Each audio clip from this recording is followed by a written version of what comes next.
of our Condolences. industry committee at Broadbent was a great Canadian and a great parliamentarian, so thanks for bringing it up, MP Massé. Madame Ferreri, the floor is yours. For letting me sit at INDU, and thank you to MP Massey for that as well. It was great to get that on the record right off the hop. Happy New Year to everybody. I actually think Mr. Perkins had his hand up before me, but I can go first. I don't know. I just saw it come up first, but I'm happy to. It's okay. It appeared first on my screen here, but I can yield the floor to MP Perkins. He's second on the list. Okay, that's great. Thank you so much. So obviously we're here today to discuss something super important. As you've seen over the holidays, I'm sure much of you having the opportunity to be in your constituencies over these past couple of weeks have had the opportunity to meet, listen, maybe catch some phone calls, have some coffee chats, worked in your constituency offices to hear sort of the struggles that are happening in and around our country. Some genuine suffering that is happening. Christmas time is a very difficult time for a lot of people. In my community of Peterborough, Kawartha, we obviously have a lot of suffering happening with increased homelessness, etc., seniors on fixed incomes. But today we call this meeting, as Conservatives have put forth a motion, an emergency meeting to resume this committee, because one of the things we can do effectively as our role in official opposition is to call out the government when they've made promises to Canadians. And the promise that was made was that cell phone bills would not increase. And we've seen a significant disparaging. We've seen that not come true right now, basically with what's happening. So we've put forth a motion, which we're going to be discussing here today. And in regard to the motion that my colleague, Mr. Perkins, has put forward in relation to recent reports that Rogers will increase customer cell phone bills following a pledge by Rogers CEO Tony Staffieri that prices are going to come down as part of the $26 billion Rogers-Shaw merger approved by the Liberal Minister of Innovation, Science and Industry after committee experts and the Competition Commissioner warned that the deal would lead to higher prices for consumers.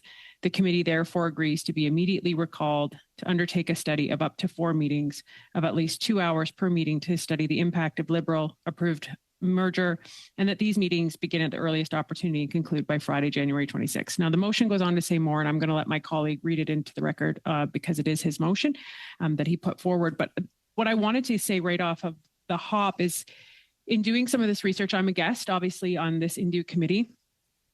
But when we look at this article and the industry minister, the Liberal minister, he has on record, and this is, from reference from Melissa Tate from the Globe and Mail, and these are his words: if Canadians do not begin to see clear and meaningful reductions in price within a reasonable amount of time, I will have no choice but to seek further legislative and regulatory powers to drive down prices in Canada, Mr. Champagne said at the time.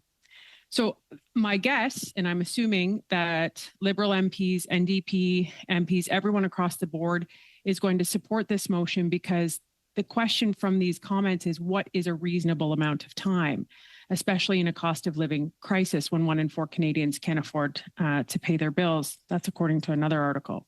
So that would be my first question about that. What is that reasonable amount of time? And I'm assuming there is support across all party lines to delve into this to help best support their constituents who are having a real hard time making ends meet, especially January. For those of you who know, this coming Monday is considered Blue Monday. The most depressing day of the year, when a lot of those credit card bills come due because people have had to use credit to pay for Christmas bills. So this is going to be a very challenging month and into the winter months to try to cover those costs. So this is the least we can do, is to ensure that people are not paying more for their cell phones that many people need. And I'm just going to end with this one other comment, because I think it's really important when we talk about cell phones. This was sent to me by Tracy Filtness Smart. And she said, I pay well over $250 a month for myself and my son's phone. We are both disabled and absolutely need this service. I think that's really important to have on the record, that this, for many people, this isn't a luxury. This is a lifeline of communication when we talk about cell service. But it's so hard to budget for it. Having my cell phone saved my life in 2019 as I had an aneurysm, rupture, and stroke, but was able to dial 911 in time to get medevaced out. My phone is always with me for this reason. I pray it doesn't go up in price more, or I'm not sure how we can continue to pay. I am sure there are many other people in this situation as well. I appreciate you for putting forth this motion, Mr. Perkins, she says. So with that, I'll leave it with my colleagues, but I really urge my colleagues today that this is our duty. We are here as elected representatives to ensure that Canadians have a life that is not a suffering, but is rather of an opportunity to live. Thank you. Thank you, MP Ferrari. And before I turn it over to MP Perkins, just on my list, I have MP Perkins, MP Viss, Lemire, Gourde, and Massé. Mr. Perkins. I believe you're on mute, and so that's the first time I say that in 2024. I know sometimes you wish that you had control of my mute, Mr. Chair. Thank you, everyone, for coming to the meeting while we're on a constituency session of our job. I too would like to begin by acknowledging, if I could, Ed Broadbent's passing today. I was a young staffer, as many of you know, in the Mulroney days when Mr. Broadbent was the leader of the NDP, and he was a remarkable leader for that party, a great parliamentarian, and represented the people of Oshawa well in his many years in Parliament. So I just like to acknowledge that, and also on a happier note, acknowledge Ryan, MP Turnbull signed in today with his new addition. We haven't had a chance to meet since you've had your second child. Congratulations, Ryan. We're all very happy for you. And the letter that was sent calling for this meeting, for those who are watching, it's an emergency meeting that has to be called within 5 days of 5 MPs signing a letter, is to discuss whether or not we should have a particular study, an urgent study on an issue that's come up. And this committee, as we know, is very busy with C27 and is still awaiting the next level of scrutiny of the Stellantis contracts. But it was a bit surprising, I think, for most of us to see. I think it was the January 3rd announced. It was in most of the media on January 4th of this new 2024 year. It was a kind of shocking way to greet the year, that the most expensive cell phone provider in the world, Rogers, announced apparently that they're not making enough money and that cell phone packages were going up $7 to $9. And as my colleague MP Ferrari said, this is a very ubiquitous thing. It is probably the thing that most Canadians share in common. 83% of Canadians, by the last time I looked, have a cell phone. That's more than people that own a house, more than most Canadians have. If anything else, probably is a cell phone, for the reasons that MP Ferrari outlined, is that it's our communication lifeline, it's our phone lifeline, it's our connection to the world through the internet, it's our emergency lifeline, as she outlined in that difficult situation of her constituent. And you know, this is a cell phone price increase when a year ago the big three, TELUS, or sorry, not TELUS, but Shaw, Rogers, and Quebecor were before this committee almost to the day, saying that we needed to have this sale of the Shaw assets, and it would increase competition in this country and reduce prices for Canadians. But we know that a month after the Freedom sale was done in April 2023, just that 1 month before the ink had even dried on the Liberal government's approval of the Quebecor buying Freedom Mobile and Rogers buying the Shaw assets, and those two transactions removed 2 cell phone competitors from the Canadian market. Quebecor also put up Freedom's prices, even though they had said they would not do that. They only waited a month to do that. And like I said, why is that important? Well, 83% of us have a cell phone, and we're in the middle of this cost of living crisis. And, you know, we know that since 2016, Stats Canada has reported that Canadians are paying almost 20%. I know it feels like more to most people, but almost 20% more per household out of their income than they were prior to 2016 for cell phone services. And international studies, many of them which we know, show prices for cell phone services in the US, Australia, and other countries are actually declining while ours are going up. Consumer reported in August this year, or 2023, that Canadians pay 20% more than Americans and 170% more than Australians for the average cell phone package.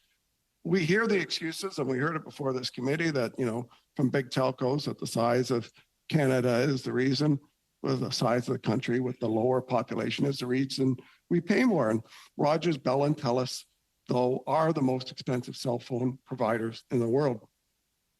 And I mentioned at the time a year ago, and I'll say it again, their operating profits are quite high. Their operating profits, or gross operating profits, are 62 to 65%. That's twice as high as the profit of the major carriers of cell phone and mobile services in the United States and Australia.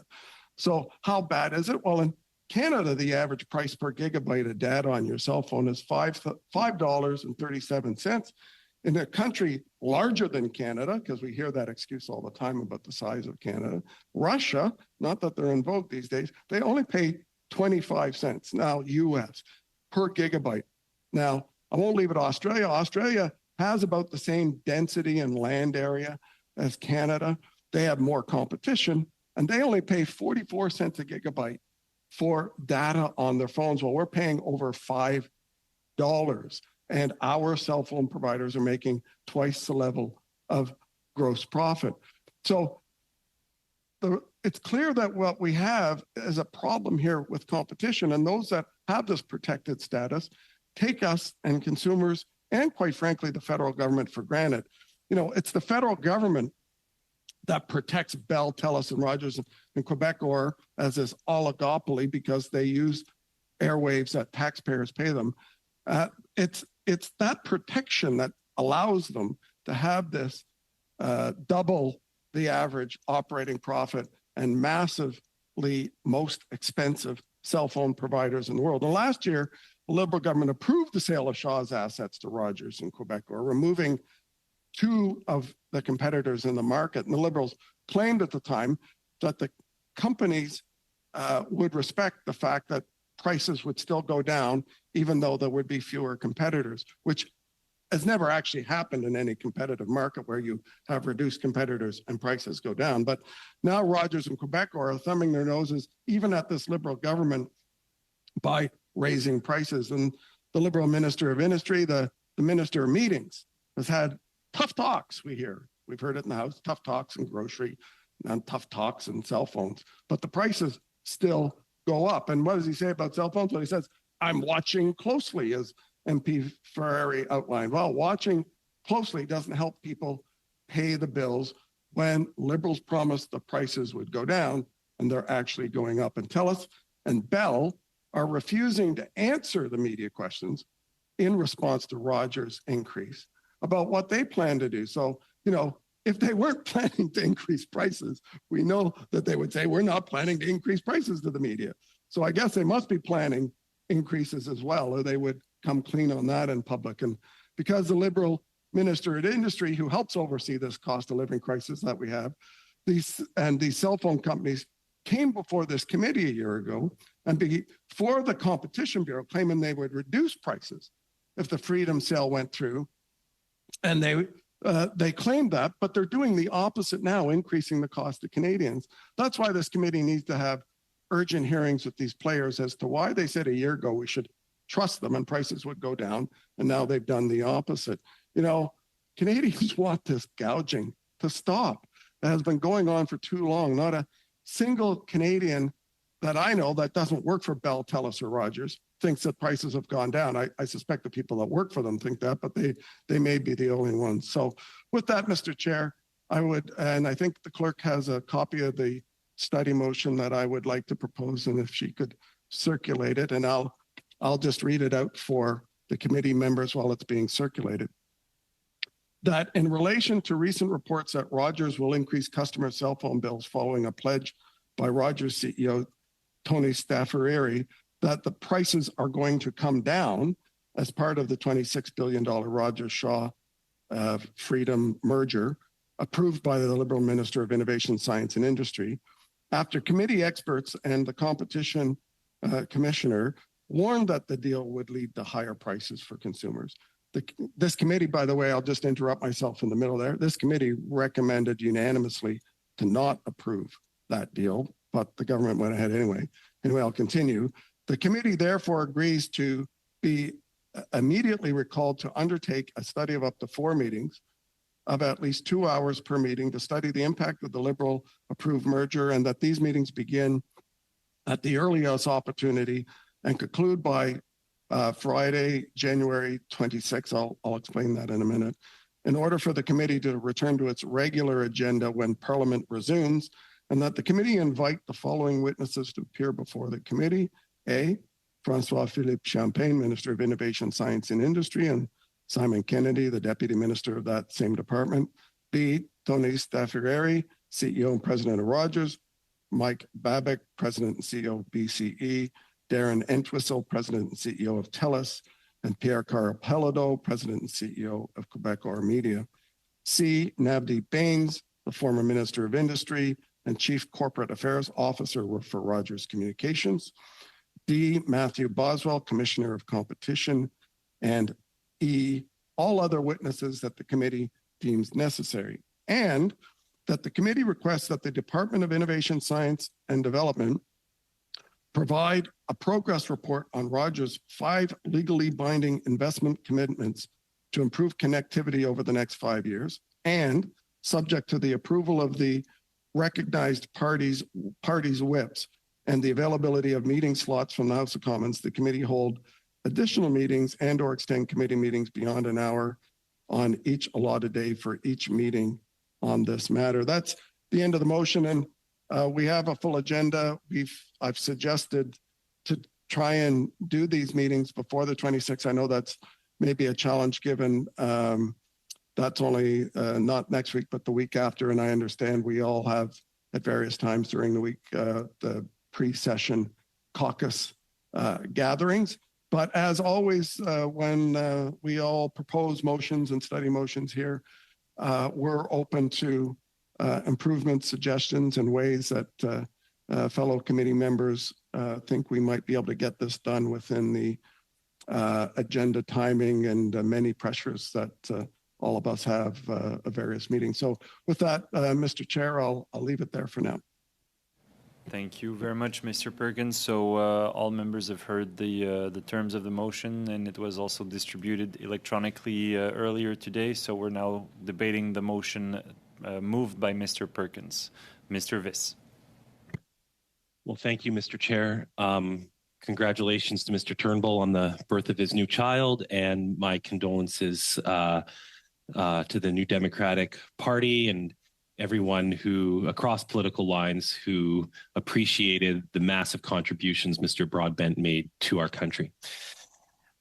This week, like probably some of you, I went grocery shopping, and my wife sent me out late at night to buy a bunch of fruit for our kids. School started this week in British Columbia, and last week. This was last week, yeah. And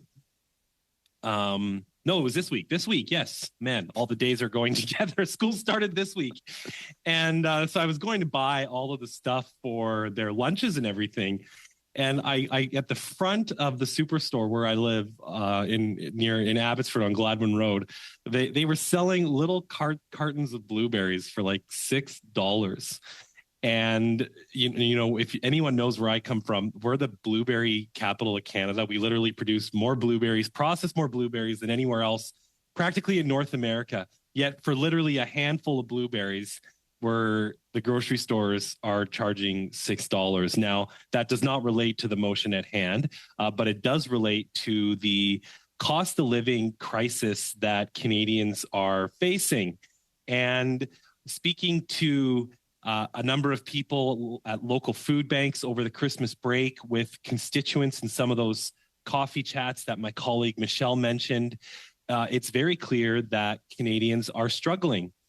For some kids that go to my son's school, Centennial Elementary in Abbotsford, they rely on the food bank for lunch every week. So if Rogers decides to increase a parent's bill by $9 or $10 a month, it doesn't seem like much, but these parents are already living, they're already spending more than they're making every month just to support their kids. That's very common these days. So yeah, $9 or $10 for a family struggling to get by does make a difference. And this is also important because on January 25th, the CEO of Rogers came to this committee, Mr. Staffieri, and he made it very, very clear that this deal, especially for British Columbia and Alberta, in his testimony, would inject a new and substantial source of competition. If competition usually means to me that we're going to see some type of price decrease because there's going to be more players in the market.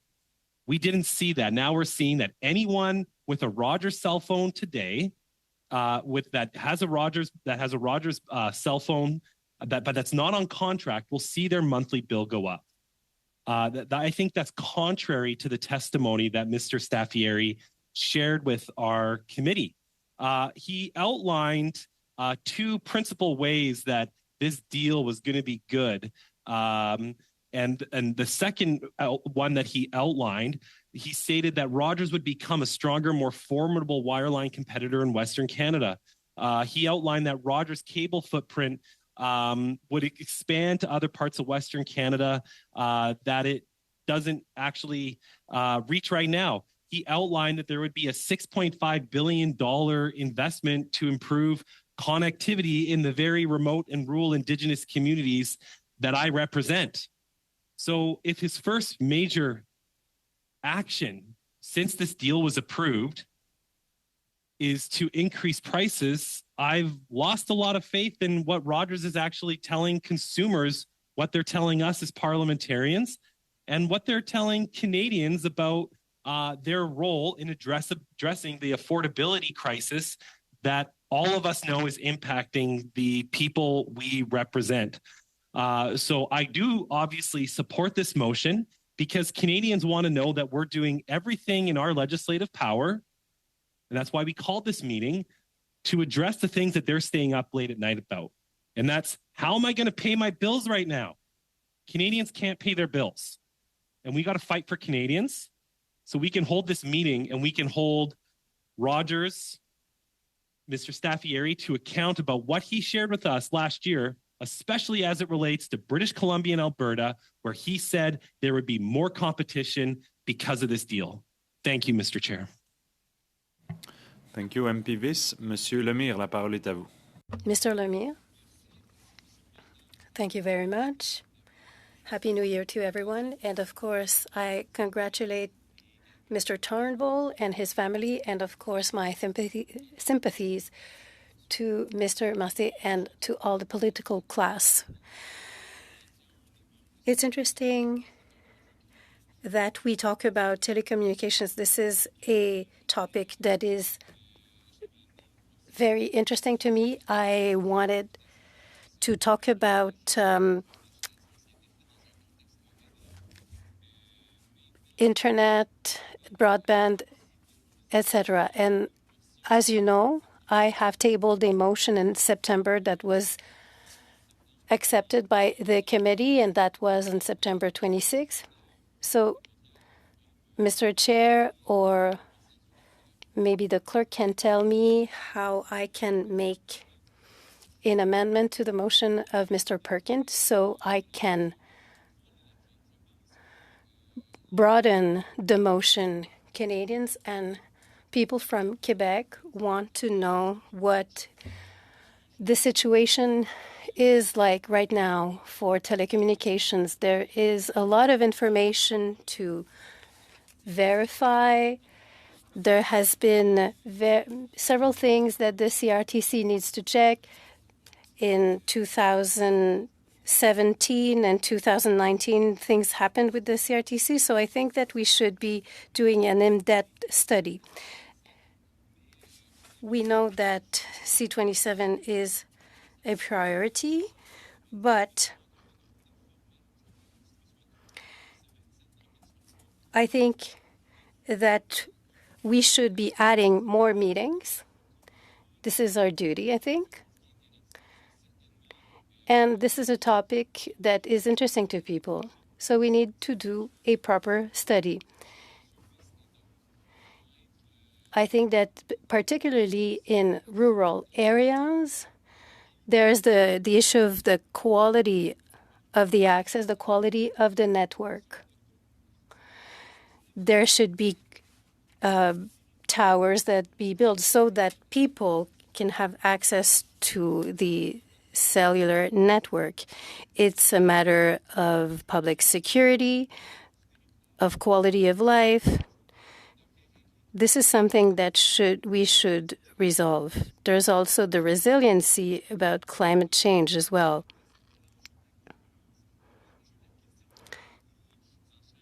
We're talking about competition as well. There have been major investments, over $2 billion that have been invested in the spectrum. And we were waiting for a fourth player, Videotron.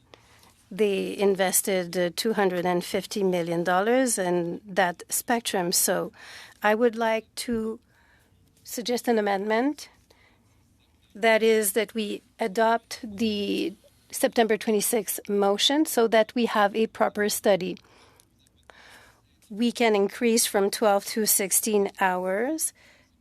That I think that the witnesses suggested in the Conservatives' motion are totally relevant.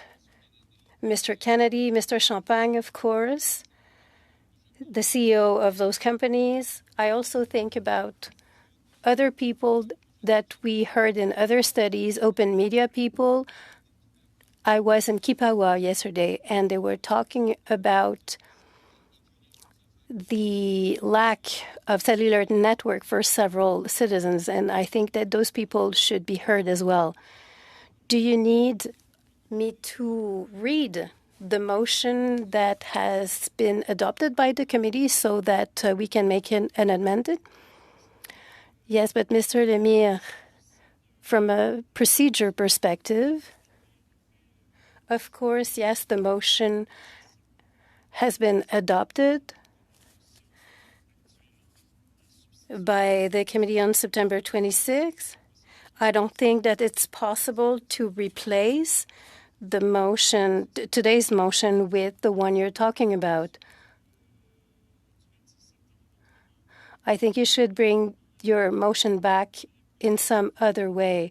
I think you should be amending specifically the motion that we are debating right now. That's how the procedure works. So I'm not sure what you want to do. If that's the simplest thing to do, that's what I would suggest. So I suggest that we reject today's motion and that we prioritize the motion that was adopted on September 26 so that we can do a fulsome study and we can invite witnesses and that we go into that for the situation of telecommunications. Thank you very much. Mr. Gourde. Thank you, Mr. Chair. Happy to fill in for my colleague, Mr. Généreux, who couldn't be here today. I was not surprised to see Rogers announcing price increases for next week on January 17.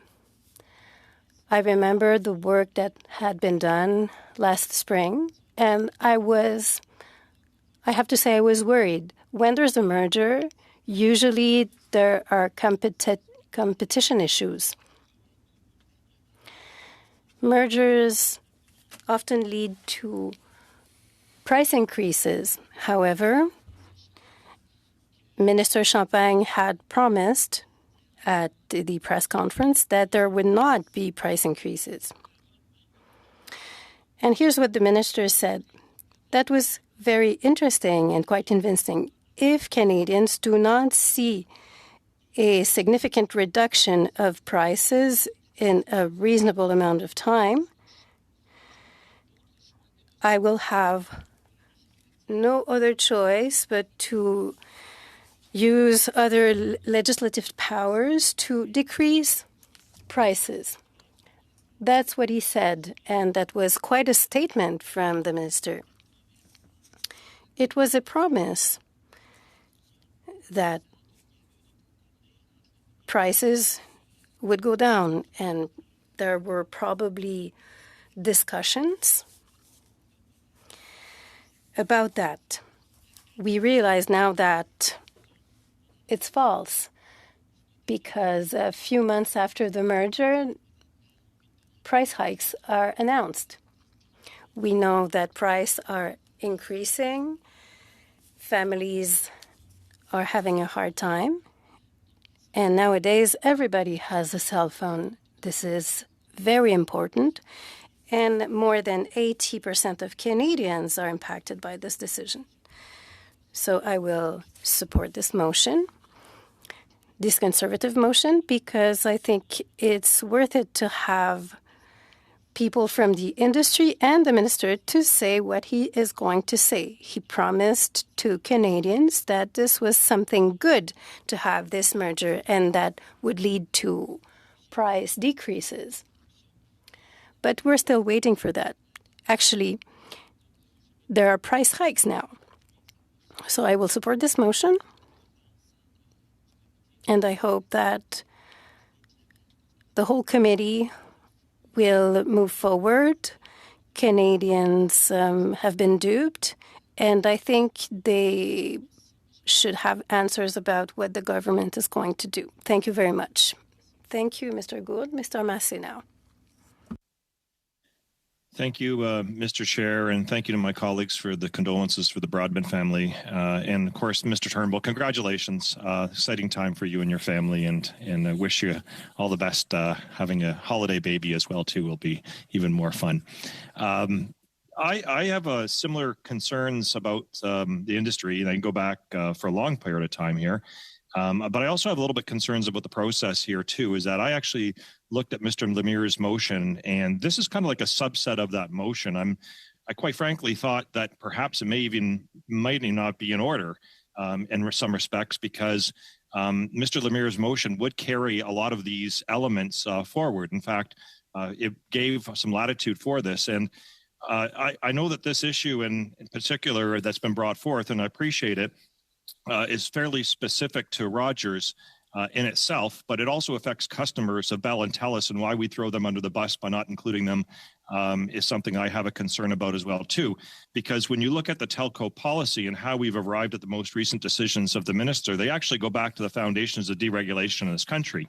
And for when I received, my posting in Ottawa here, it was during the time when basically John Manley and Brian Tobin were starting to work on this issue, and they had the deregulation through the Mulroney years. But then we had Alan Rock, who actually then put through a process for removing foreign direct investment. That was the first minister I went through. And then Lucien Robillard after that. He followed up after that. Then we had David Emerson, who was a Liberal and then later on a Conservative, back and forth that had his policies. Then we had Maxime Bernier, who actually had a lot of changes during that time under Harper administration. I certainly would want him as a witness at this actual hearing because it actually helps found the foundation of some of the problems that we're faced right now. Then we have Mr. Jim Prentice, the late Jim Prentice, who was a terrific man, and he was industry minister briefly, and followed by Tony Clement, who would also might be an interesting person to bring to this committee because of the policy changes that took place under his tenure. And then Mr. Paradis, Christian Paradis, who actually moved a process that when you looked at the Harper government, they talked about a first in telecommunications plan in terms of advocacy for consumers. Then we had James Moore, Minister Moore was here for a while. Again, was talking about innovation and changes. Then we had Mr. Baines, who's referenced in the motion here, and finally our current minister. So it's no accident Canada has had some of the highest prices in the industry and also some of the most abusive practices that have taken place. And this one more smaller chapter of those abuses is important, but I think we need to remind ourselves some of them that we've taken place over the years. I remember one of the first ones I dealt with was Bell Canada, not even paying pay equity to the women in Bell Canada. And that was one of the first meetings that we had in Ottawa. We had the CEO, who now is hired by the Liberals, who was the CEO at that time, had to be dragged before industry committee about that issue and fought to finally get the Bell rights for workers and women workers done equally. And so that's how that, part of this industry has also been a culture at the workplace that's very disturbing for decades. We also had the deferral accounts. If those that don't know about the deferral accounts or don't remember that, that's basically there was an overcharge by the major corporations, except for SaskTel. SaskTel was actually the only one that didn't charge. In fact, Bell was over $80 that they tried to keep, and it was billions of dollars, even after it was awarded, that had to go through the court system, and they even actually had to fight to get the persons with disabilities that were awarded money, some of those things. So we have deferral accounts. That was another thing. We had unlocking cell phones was a big challenge. I actually give Rogers credit for that because we worked on that, and they were the first one actually that unlocked their cell phones. That was an interesting campaign that was done. We still have issues right now with right to repair, where we have cell phone abuse in the industry for the aftermarket when it's either fixing your screen or electronic waste with different, nothing related to intellectual property or so forth, but you actually have consumers at the short end of the stick compared to other countries because we don't have the proper consumer supports for that. We have foreign direct investment, which was supposed to be the panacea of opening up the industry, where I know I mentioned earlier Maxime Bernier and the addition of foreign entrants into the market that were later allowed by government policy to actually be bought up and absorbed into the system, and we have even less competition. And that's the example we have right now, where we have, and what was I predicted at that time is that we have the cannibalization of Shaw by our own domestic industries was the natural course of action that's going to take place. And actually, there's probably going to be further mergers in the industry that could possibly reduce more customers. And we have massive public subsidies that have gone on with regards to this over the years to try to incentivize them for not going into the markets for rural and other areas. And Mr. Lemire has mentioned that with regards to that. This committee actually had a study on that specifically, where recommendations have not been followed on by successive conservative and liberal governments. We should probably inventory all of those actual issues and which have been followed and which haven't been followed up, because they actually correlate to some of the things that we'd have in the study right here. And that's just something that we actually did, and we tabled and did a press conference, and it was supported unanimously by all parties at that time. It was Mr. St. Denis, who was the chair at the time, that did that for the Liberals in terms of leading us in the Committee for a Unanimous Report on Rural Broadband Services, and that's been buried as well, too. We also have most recently, plus récemment, themselves we're more interested in their own fight than the interest of Canadians in public safety when we had the 911 debacle. So let's not forget about that. They put their interests about each other in front of that, and the minister had to call in from when he was overseas, even to get them to take account for that. And so, at the same time we've had government policies over the years, and what we've done is we've actually lowered corporate taxes on these entrants and also these iconic organizations. And that hasn't always led to investment. It hasn't led to new competition. It's led to the bleeding of the public purse. And it's also led to a policy of spectrum auction, which I've been advocating for a change for years, where over $22 billion has been taken to the public purse by successive conservative and liberal governments back and forth. And that money has then been passed on to Canadian consumers with the high prices for them to try to get that money back. And the public spectrum is the public asset. It's the same as our air. It's the same as our water. It's the same as our land. We've actually $22 billion up in smoke. And at the same time, it's given the excuse for the entrants and their feuds over towers and their feuds over spectrum, and even actually a system put in place where you could buy and resell spectrum as a basically niche business in the actual industry. And we still haven't changed that fully, especially as we're moving to 5G. And what else do we expect is going to happen when we pass on that bill to Canadians? And so I can't accept the motion as it is in its written form right now, because it's not wholesome enough. And again, I think it's part of what Mr. Lemire's motion really intent was. And it's something that we should be looking towards. We've had issues of a digital bill of rights. We've had issues of privacy that have come up. We have a series of motions that we've done for Canadians. And pricing is, of course, the number one thing that's on people's minds right now. But it's also, this motion is devoid of the fact that the cell phone industry and the technology behind it is a benefit of the public use of the airwaves. And on top of that, it's a now essential service. So we need to do more now than ever before, because if COVID taught us anything else, is that your inclusion in society and the cost of it is associated and related to your mobile device. Whether you're actually trying to attend school, whether you're actually trying to communicate with friends, family, relatives, whether you're actually trying to get a job, whether you're trying to actually stay in touch with the world during a 911 emergency, it's now an essential service that requires some more examination. And so I think that some of the things in the motion here are quite correct, and they're very important to look at. And I'd appreciate them, but I would hate to leave out organizations that have known and bled this for years. We have, the Public Internet Advocacy Center, we have Open Media, we have Professor Vaz Bednar, we have Dr. Robin Shaban, we have the Consumers Association of Canada, we have CARP. We have all those groups and organizations that I'm sure would want to get in on this and would want to have some more wholesome discussions about it. So, I'm open to looking at the issue for sure. I would like a further analysis, though, and hear from other colleagues about Mr. Lemire's motion and whether or not this is really in order, because I believe, again, it's very specific, but it's a subset of what Mr. Lemire was trying to get at. And it at least is worth talking about because we have passed that.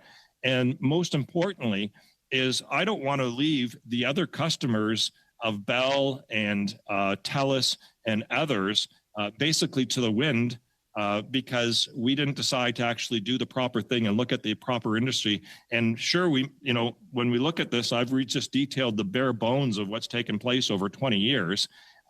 We're here for a reason, and the specific case is here for a reason. But even if we were able to fix a specific case, it's such a small part of the entire story, it really isn't going to give the relief that's necessary that the justice we could do. And I also don't want to make sure that this isn't going to be shopped around to other committees at the House of Commons. Like that's been the practice recently, is INDU stuff has been shopped around to other committees and to other places, and it's caused confusion, it's caused issues. So if we're going to do this, let's do it right. Let's not leave it then for it to be tabled some other committee to do the proper job that we should be doing here. And again, this is why I think Mr. Lemire's motion is one of the reasons I supported it. And we've been kind of doing our best to get C27 through things and focus on prioritizing that. We've also entertained other things. But if we're just going to look at this one minuscule industry for an industry really that is the Titanic in many respects with Canadian consumers, and it's certainly one that could have been national pride, and it's also one where there's a public interest side more than ever before, because again, we own the spectrum and we also give up the land rights for some of the infrastructure that takes place for this industry to run.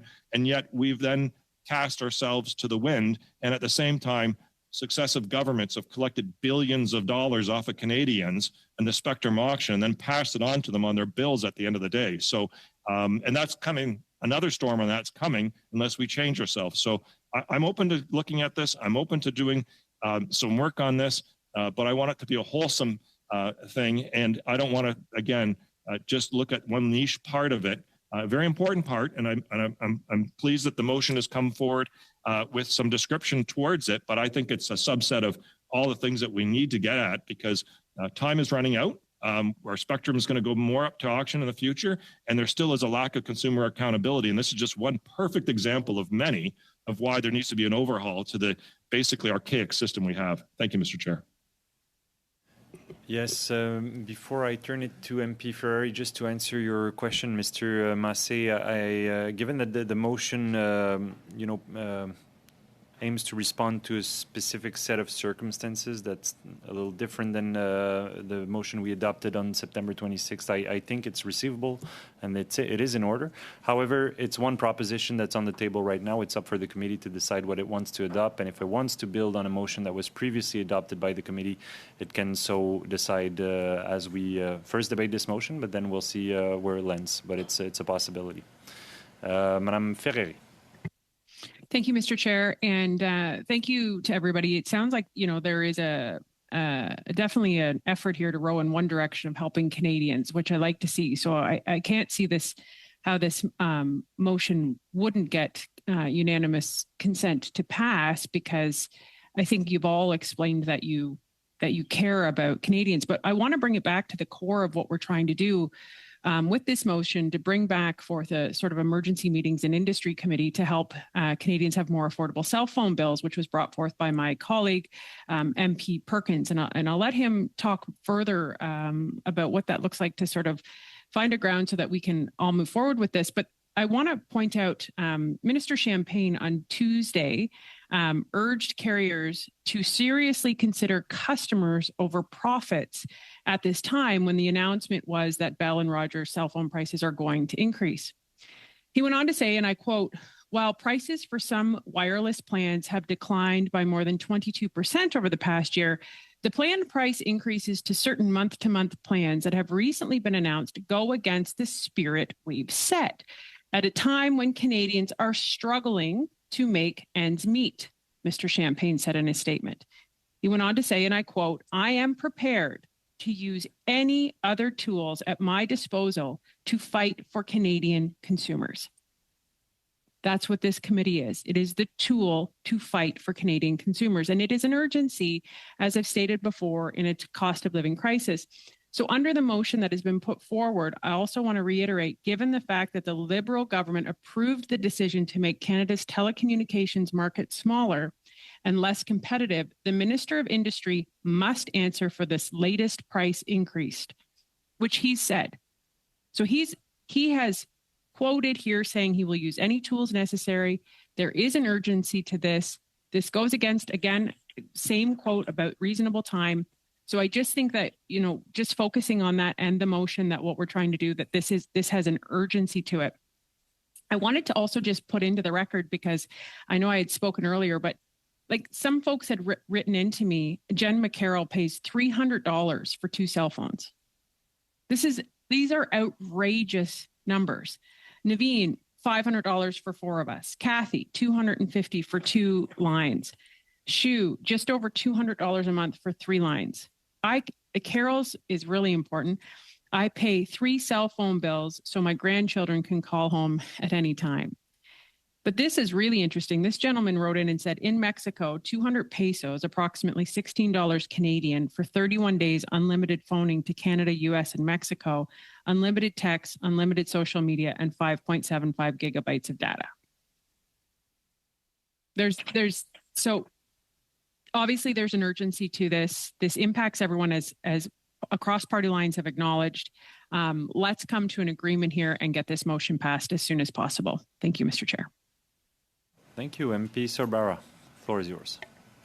Thank you, Chair. And going back to the beginning, obviously, congratulations to Parliamentary Secretary Turnbull on the addition of a new family member, and obviously to Brian Massey, the whole New Democratic family, but really all Canadians. We did lose a passionate and great Canadian that we were blessed to have for so many years. And I still remember the first election campaign that I paid much close attention to at the young age, I think in 1988, and I was about 14 years old, and it was the free trade election. And I will never forget the debates that we were able to watch, and Mr. Broadbent participated in, and the passion he brought to workers, and how he fought for all Canadians. So obviously, rest in peace to him, and prayers to his family and friends.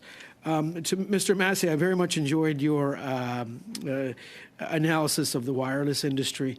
There was always been the goal of the governments, and I say the governments on purpose, to ensure we was 4 participants in the wireless industry.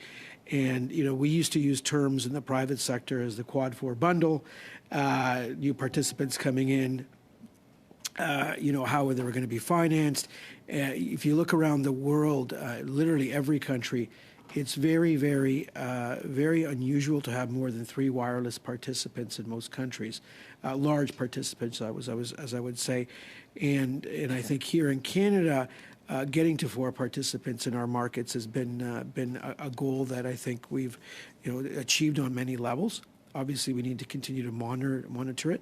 There are big sunk costs to enter into the market, whether it's on the wireless side, the wireline side, or internet or cable, and all the changing technologies that have taken place over the top, and so forth. And now we get the idea that you can even become just a straight aligned wireless provider and not provide any other services. There are even those thoughts happening within countries.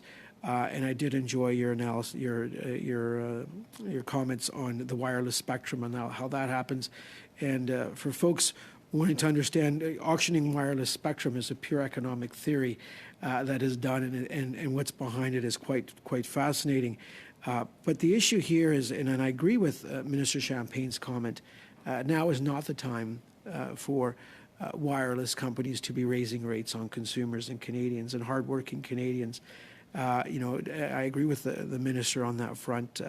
Canadians have been through a lot these last, and my constituents, and like all constituents, have been through a lot in the last few years. We've had COVID, we've had global inflation, we have a war in Ukraine that continues on, that has ramifications, and we know with global inflation that people's pocketbooks have been pinched, to say the least.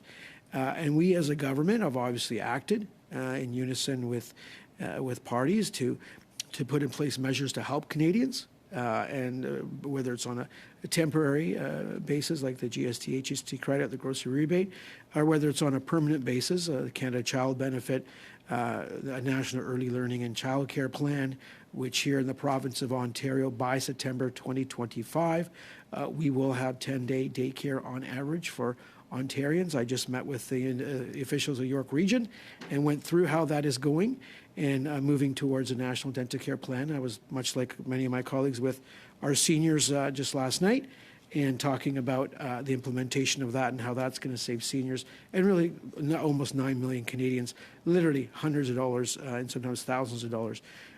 Going back to the issue at hand in terms of looking at the sector, and being sort of relatively new to the committee during my second several months, going to Mr. Lemaire's Sebastian's and bonjour Sebastian and bonne année, to his what I would call over like an umbrella motion that was brought forward. I think it definitely needs to be done. I think we definitely need to take a look at the dynamics within the market. For those of us who like to follow the industry closely, there's always the CRTC monitoring report that comes out annually. It's a 300 or 400 page booklet that gives you a lot of information on market shares, on pricing, on dynamics. And you know what? And it is a statistical fact that, a lot of pricing changes have been taken place, have been done over the last several years. And there have been significant decreases in various plans that are out there. At the same time, we're very cognizant that, Canadians, and including ourselves, as Brad said, we go to the grocery store, we see what the prices of goods are. I have 3 kids at home, and I know what it costs to very well house, what it's cost and costing to raise these three girls that I'm blessed with. So I'm very cognizant of that, and I'll always fight for my constituents to make sure not only that their lifestyles and the expenses they face day to day are affordable, and that there is no price gouging going on, that there are no anti-competitive practices going on. And remind the committee, I think it was Bill C-34 chair that was passed on this committee in terms of on competition, and there's other measures that we've been putting in place in the recent legislation we brought to Parliament under Minister Champagne on anti-competitive practices. So it's really, really important that we continue to go down on this vein, because again, who are we fighting for? As Ms. Ferrari said, we're fighting for our constituents. We're ensuring that prices continue to decrease. We're ensuring that when transactions happen in the marketplace, that they're not detrimental to consumers. That consumers, yes, are benefiting from the most recent technology, whether it's 5G, whether it's now talking about AI and so forth on that vein. But we continue to. So I look at Sebastian's motion, and I think it's incredibly important that we look at that, because each committee is a master of their own domain. They get to pick and choose what they study and what they don't study. And they get to pick and choose. And in addition to, when a report is issued, if there's a minority report that wishes to be issued, or a dissenting report, that can also be done. That's the flexibility in committees. I would like to add, Chair, that it's very important that we have been in front of us currently is Bill C-27. And I say to my parliamentary and esteemed colleagues from all parties, the nature of artificial intelligence, the nature of privacy and how it applies to all 40 plus million Canadians in this beautiful country is something that we really, really need to get into the, if I can use the football analogy, into the end zone on a very diligent, very judicious way. Artificial intelligence, we know the Europeans are on it. We know the U.S. is on it, other jurisdictions.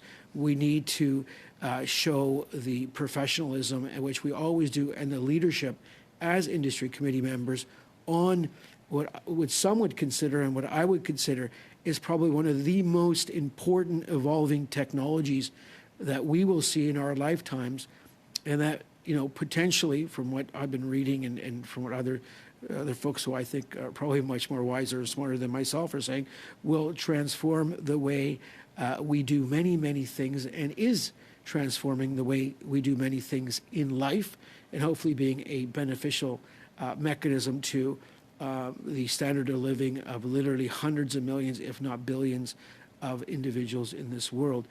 Just to circle back, and I'll finish up briefly, Chair and colleagues, and I thank you for your patience, is with regards to the motion and why we're here today, and you know, thank you, Mr. Perkins, for bringing this motion, because we are parliamentarians. We do work every day, whether it's in our state offices, helping our constituents, or looking at legislation and issues within our committee purviews.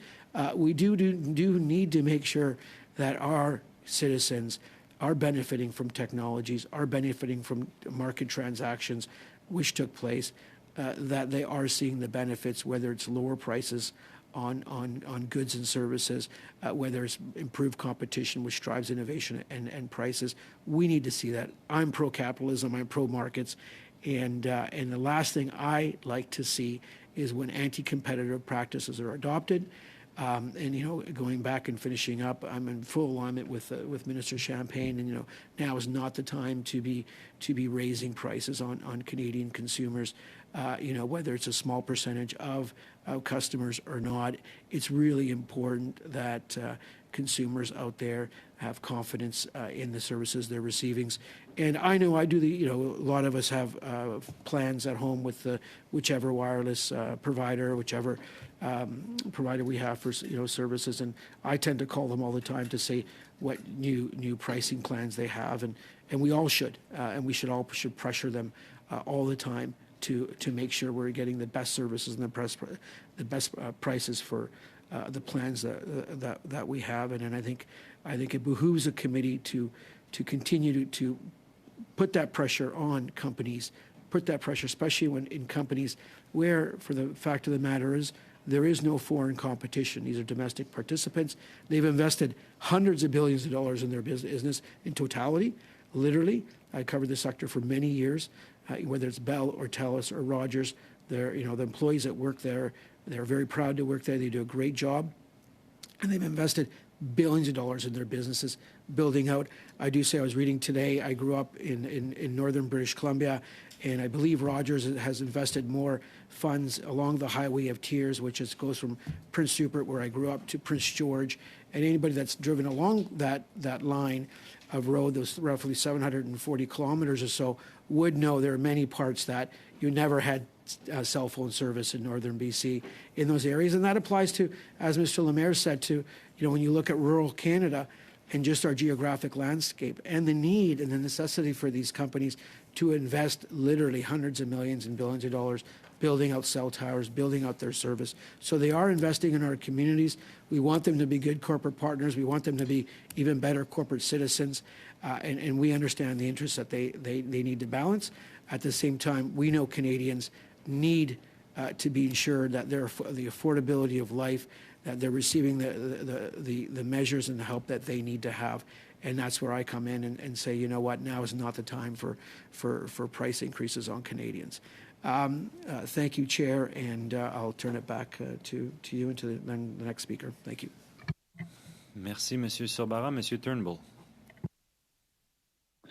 Oh, well, Happy New Year to everybody. It's great to see you all a little earlier than I thought, but thanks for the well wishes for my newborn daughter, and my condolences again to Mr. Massey, all NDP members. Obviously, my riding is right next door to Oshawa. And at one point, Ed Broadbent actually represented the people of Whitby as well as the people of Oshawa because it was one riding. So I know him to be a great leader. I didn't know him well, unfortunately. I feel bad about that.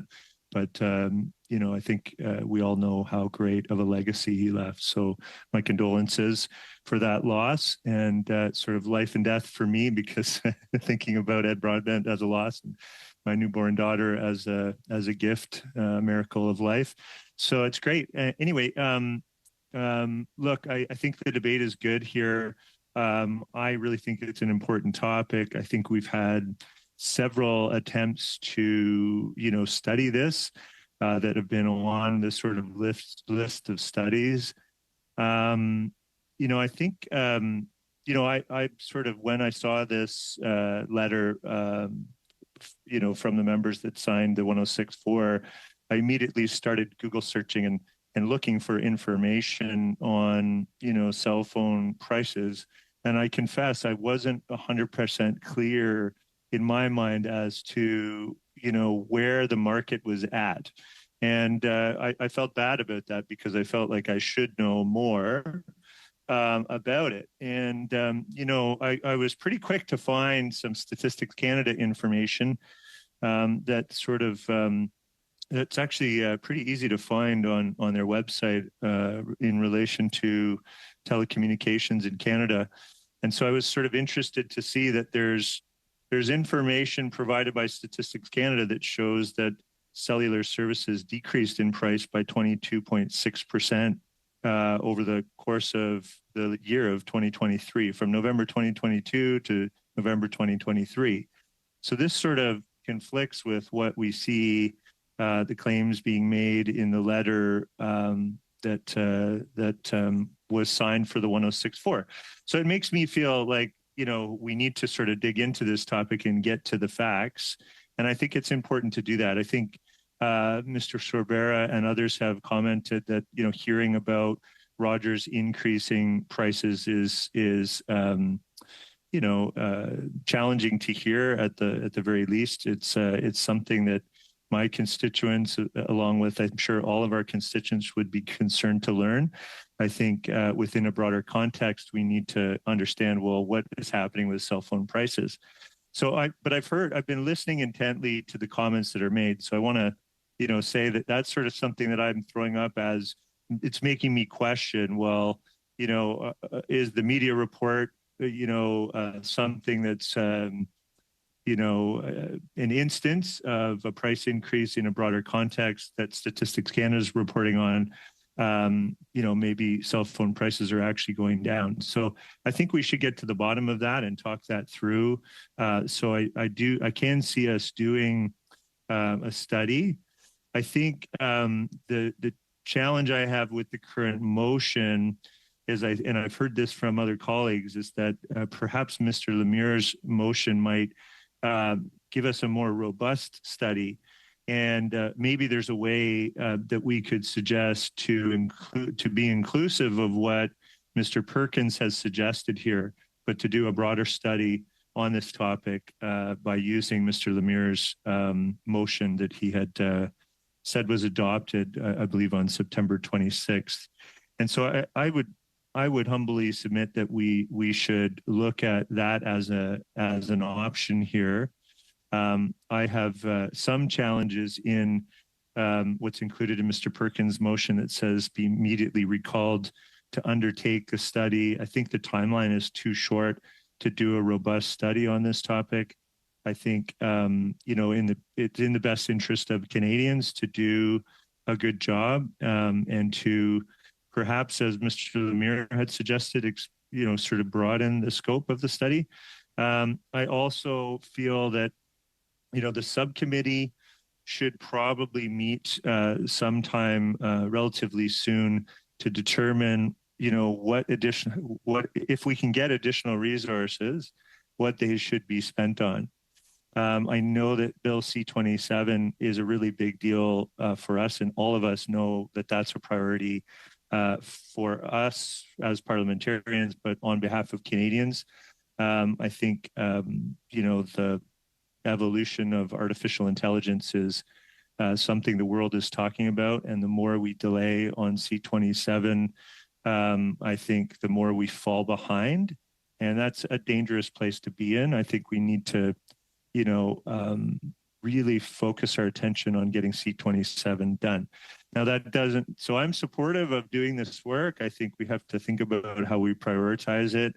And I would suggest that we refocus our attention perhaps on maybe amending Mr. Lemieux's motion that was previously adopted by the committee so that we can do an even broader, more in-depth study.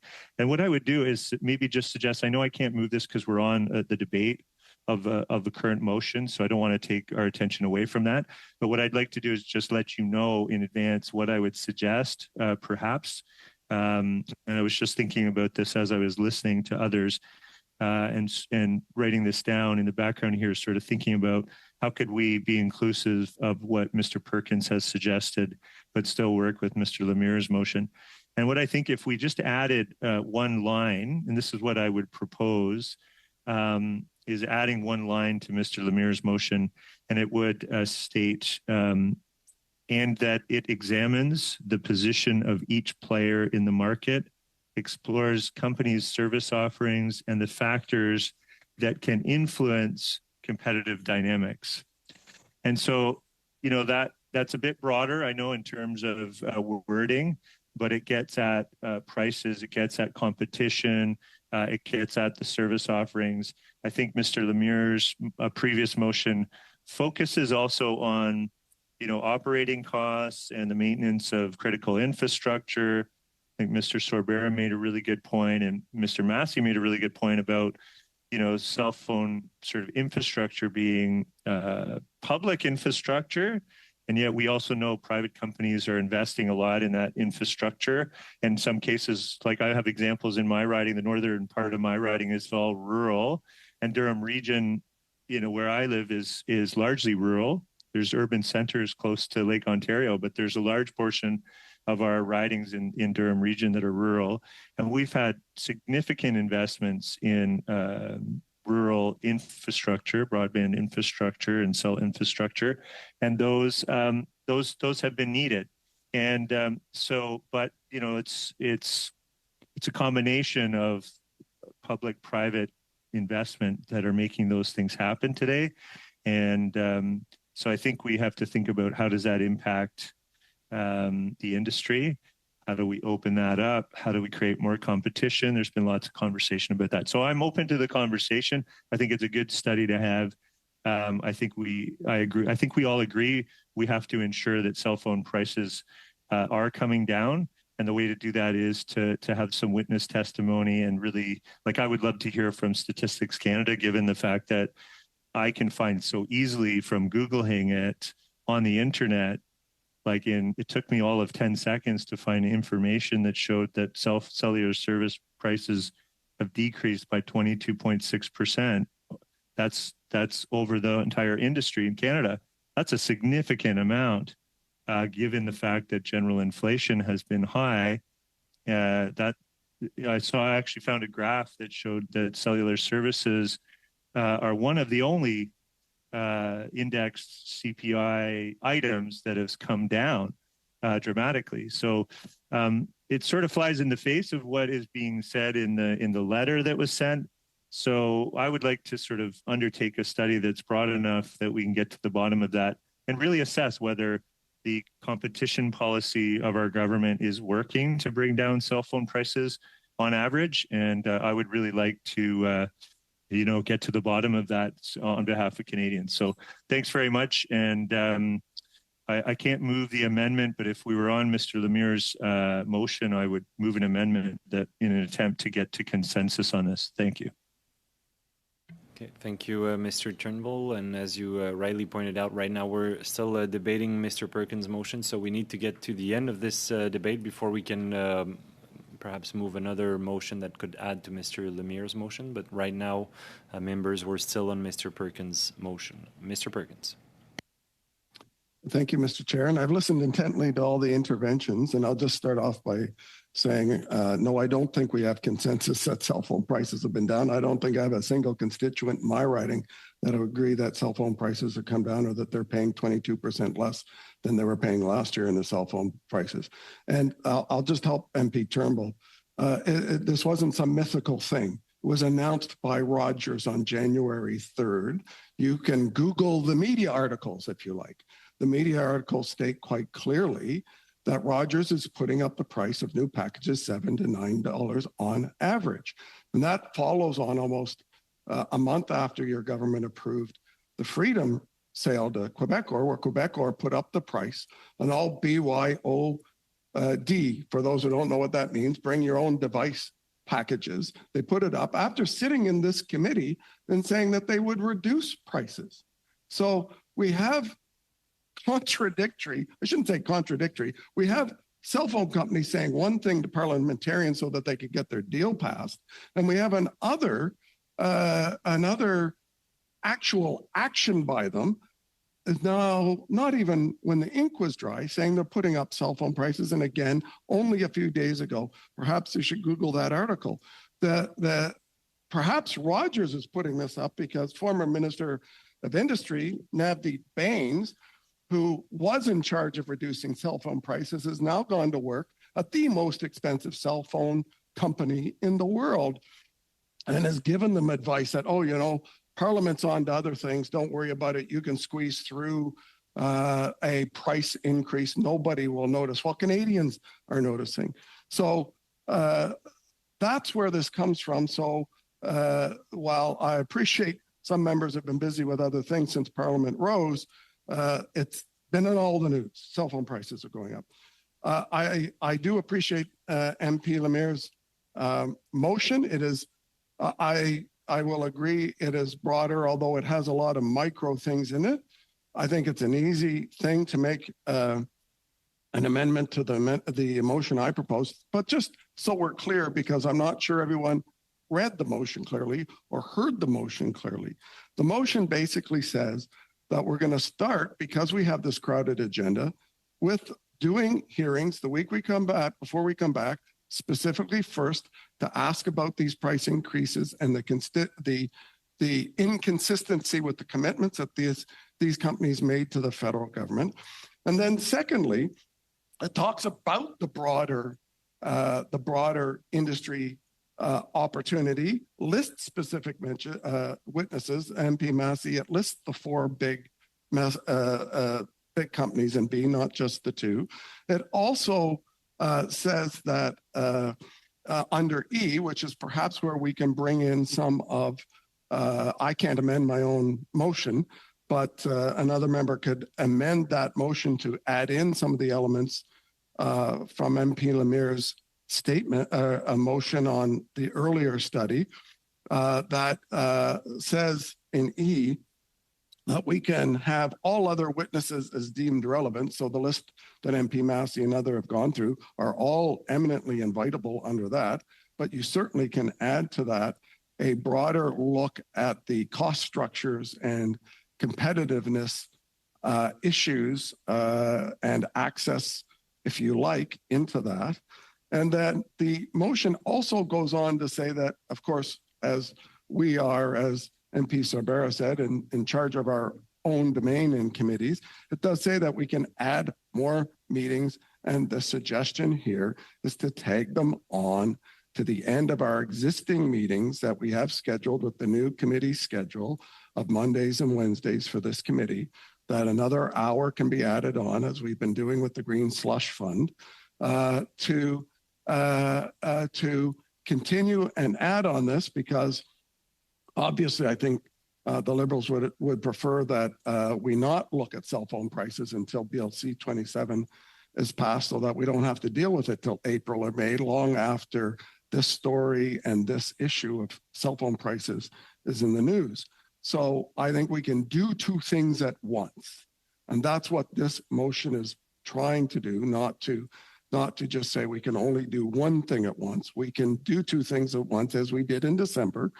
Start the study the week before Parliament comes back and continue it by adding on meetings. So I'm open, as I said in my opening, to anyone other than me, because the parliamentary rules are I can't amend my own motion, adding into Section E or perhaps a new Section F that incorporates some, if not all, of the elements of Monsieur Lemieux's motion.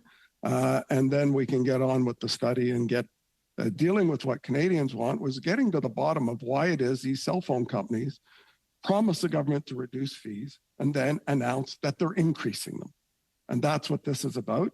And I would think all members of Parliament, including the government, would want to get to that. Heck, the minister even said this is not what he was expecting when he laid out the rules of this merger, that he was not expecting cell phone companies to be increasing. He expects them to go the other way. So I would think Liberal members would want to hear that about why they're doing that in contravention of the commitments they made to the minister only a year ago. And they'd want to hear about that urgently, not sometime before the summer. So I would hope that either an MP on my side or MP Massey or somebody would be able to add in an amendment that finds a way to mush those two motions together so that we can get on with the study and dealing with one of the major cost of living problems and issues that that Canadians have, which is their growing cost of their families' cell phone prices. Thank you, Mr. Chair. Thank you, Mr. Perkins. MP Van Bynen. Thank you, Mr. Chair. Much has been said, so I won't repeat what has already been highlighted. I have a continuing concern with respect to the way the industry is going and the profound impact that we will see as a result of artificial intelligence and how if we don't act swiftly and decisively with respect to Bill C-27, the profound impact that it will have that we may not be able to undo. So I don't want anyone to minimize the importance of going forward with Bill C-27 because it's an important thing on an ongoing basis as well. I also believe that if we're going to look at this, we should be sincere and we should make sure that this is a fulsome, a thorough, and a fact-based review. Already we've heard two different perceptions of what Statistics Canada tells us. I think we should look at opportunities where all of those facts are on the table for everyone to consider. And I think it's important that it captures all of the dynamics of the issue in the telecommunications, as well as recognizes some of the changes that we've seen in the Competition Act. Concentration in marketplaces is turning out to be not as advantageous as we've seen we thought it would be. And so there's been some change there.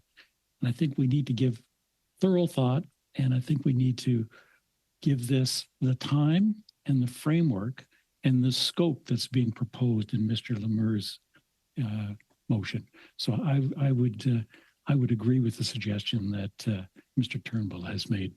Thank you. Thank you, MP Van Bynen. MP Vis. Thank you, Mr. Chair. I'm actually just working on revising the motion as we speak in good faith to include Mr. Lemieux's key points as Mr. Perkins outlined. Would it be, can I request that we suspend for 5 minutes just so I can finish writing that up, Mr. Chair?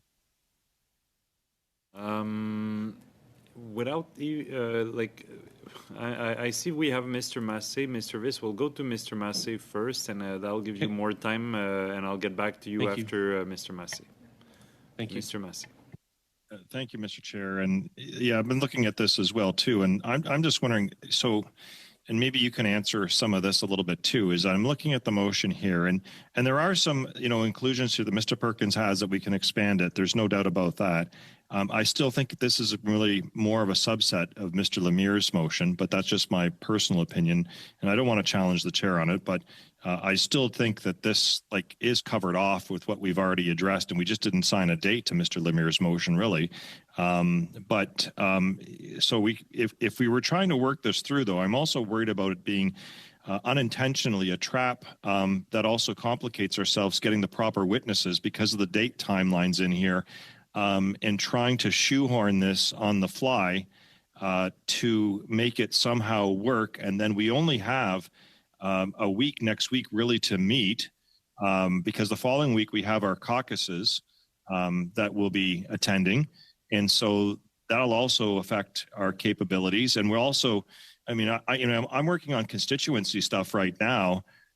That's just as important as this issue. I mean, we're dealing with, quite frankly, in Windsor, significant economic issues and other matters.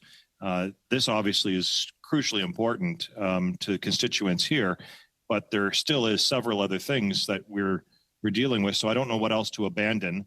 If we are going to go, I mean, we could try to do it, some in Ottawa, I suppose, or some virtually, which is not as effective, I don't believe, especially if we want to bring the CEOs to the table, which I want the CEOs to the table. And I thank Mr. Perkins for pointing this out, because I didn't want the impression to be that it was just Rogers on that alone. It's more about Rogers customers, but I want all those CEOs in the room with us in Ottawa.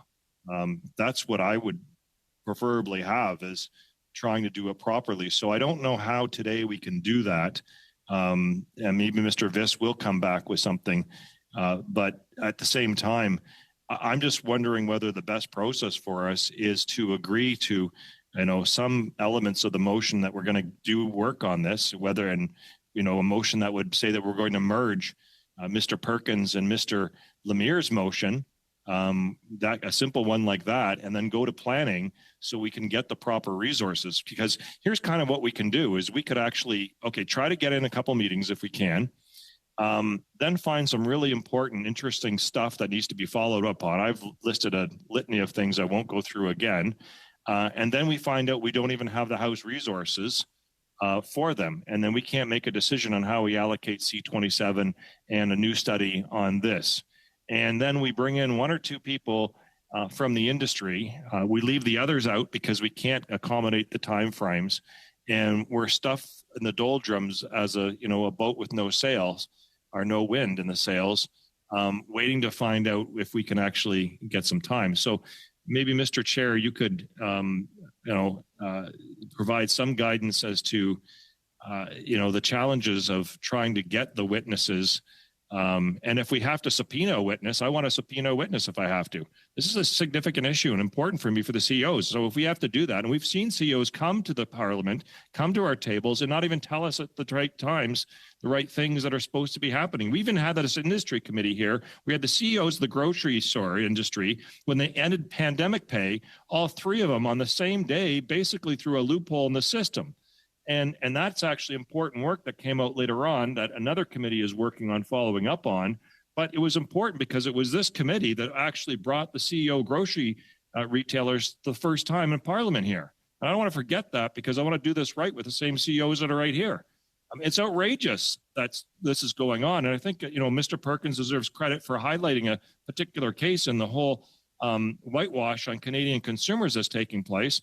But I also don't want to trap us accidentally and not do the right thing, and also almost start something that we can't even finish, and to be embarrassing. So I don't know how to wedge these things two together. I have a commitment to myself and to whether we can craft a motion that would, say that we're going to, go to a committee, a business meeting or something. We can even do it next week or whatever. It won't take the full operations of Parliament, and we could focus on crafting a motion of merging the two that we would then start up on.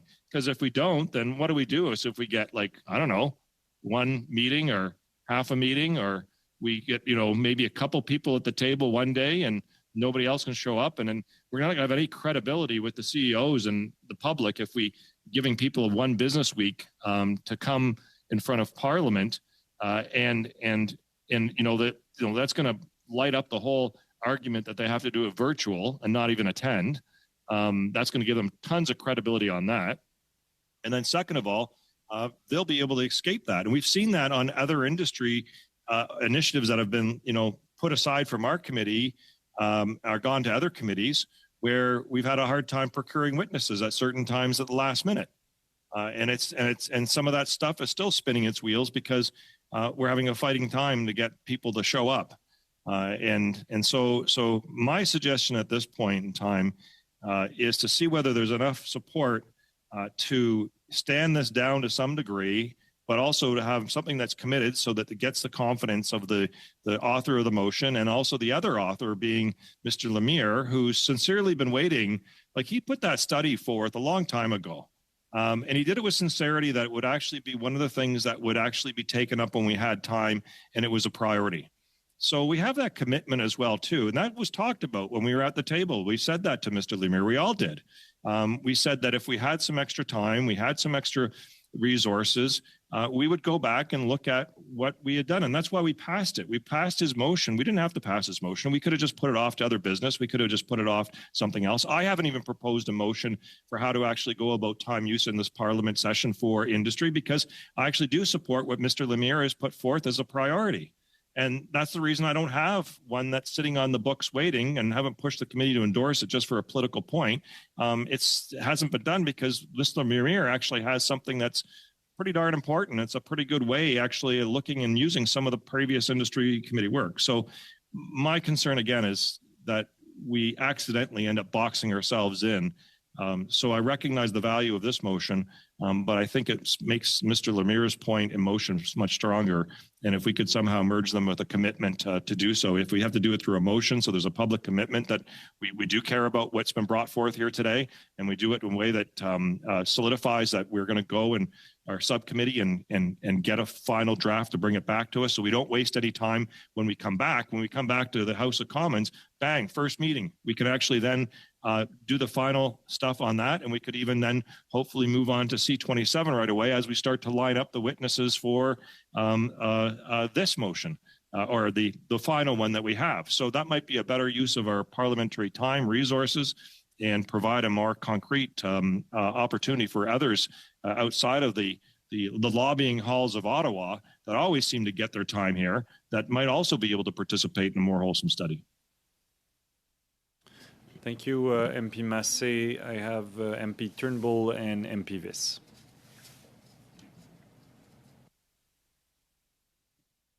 I actually agree with Mr. Massey to a large degree, and I think Mr. Lemire has been waiting patiently. I think 3 out of the 4 parties in this meeting have agreed to do a study on this topic that is fulsome and thorough, and that it is a priority. So, you know, I would suggest that that's a way forward, that we should you know, the Conservatives wanted to do this study. Mr. Lemire has a more sufficient motion that's sort of on the docket of things to study. Why don't we move to amend that to be inclusive of what Mr. Perkins and others have suggested here? I think that is a way forward. It gets us to consensus. Seems to be, I think, better. I think, you know, perhaps it's not sufficient to have CEOs just appear all together. It may be advantageous to have them appear one at a time if that's what the committee desires. I think Mr. Lemire's motion may allow us to do that as well. So I think, you know, that's what I would suggest. I think that's a way forward here. And so I don't know whether Mr. Perkins is not liking, you know, getting what he wanted. It just seems kind of strange that we would have, you know, an ability to move forward here and then have resistance. It's not really just about the wording or who put the motion forward. If we're working on behalf of Canadians and we have a way forward here and we're agreeing on doing this study, then let's get it done. Let's move to Mr. Lemire's motion and amend that. So thanks again. Okay, thank you, MP Turnbull, MP Viss. Thank you. I'm just pulling. I actually just worked on with my team here a motion that incorporates what Mr. Lemire included in his original motion. I suspect, MP Viss, you meant to say you worked an amendment to the motion. My apologies. Thank you, Mr. Chair. I worked in an amendment to the motion on the floor today. which would include the following language, and it's all going to be sent to you right now, that we would include the language for Mr. or encapsulating Mr. Lemire's comments. And so if you look at the original motion, the committee therefore agrees to be immediately recalled to undertake a study of up to 6 meetings of at least 2 hours per meeting to study, and this is where we incorporate Mr. Lemire's comments, the modernization of the regulatory framework, examine technological advancements such as 5G, fiber optics, Wi-Fi 6, and many others, that it examine innovative opportunities for businesses and consumers in Canada and internationally, that it scrutinize the operating costs of these technologies and the maintenance of so-called critical infrastructure, that it examines the need for network resiliency in the face of climate change, investigate unused spectrum in more remote and rural areas, as well as deployment targets, that it examines the need to expand mobile connectivity to improve public safety,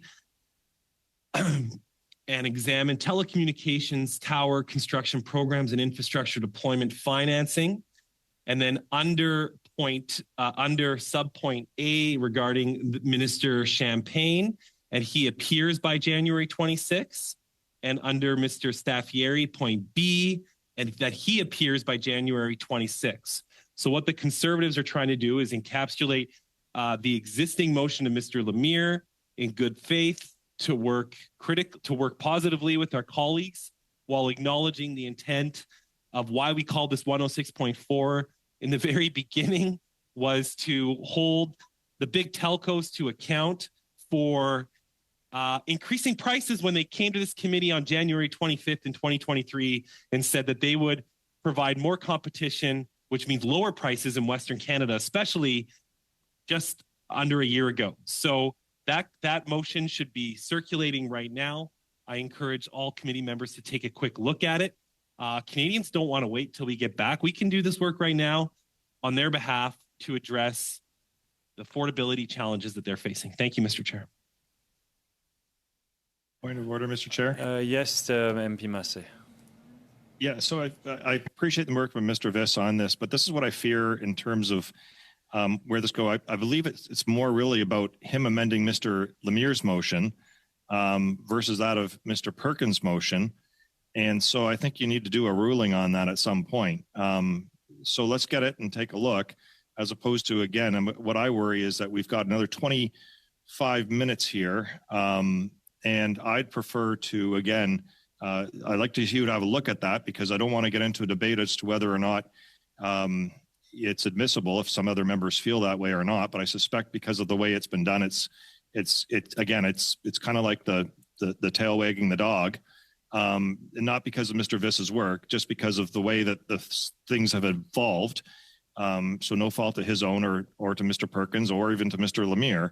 But the reality is we already passed a motion, and I don't want to get into again, I'd rather clear things up and have a direct path after this meeting, because if we don't, then we have to schedule another meeting, and that means it's even longer time to try to get witnesses for this, and that's another lost opportunity. So I think that we just, if we are going to take a break, we only have a little bit of time left, and to be cognizant of that, because we have to either pass something or we come back to another emergency meeting, or we try to continue to craft something out as the time ticks away from witness notifications that can take place. Thank you, Mr. Chair. Thank you, MP Massey, for that point of order. I will entertain your point of order. I think you're correct, basically, Mr. Visson, although I appreciate the effort in trying to find a path forward. This is basically asking the committee to vote on something that we've all already agreed with an amendment. So if we wanted to amend, just procedurally, colleagues, so we're clear, now we have Mr. Perkins' motion. We've got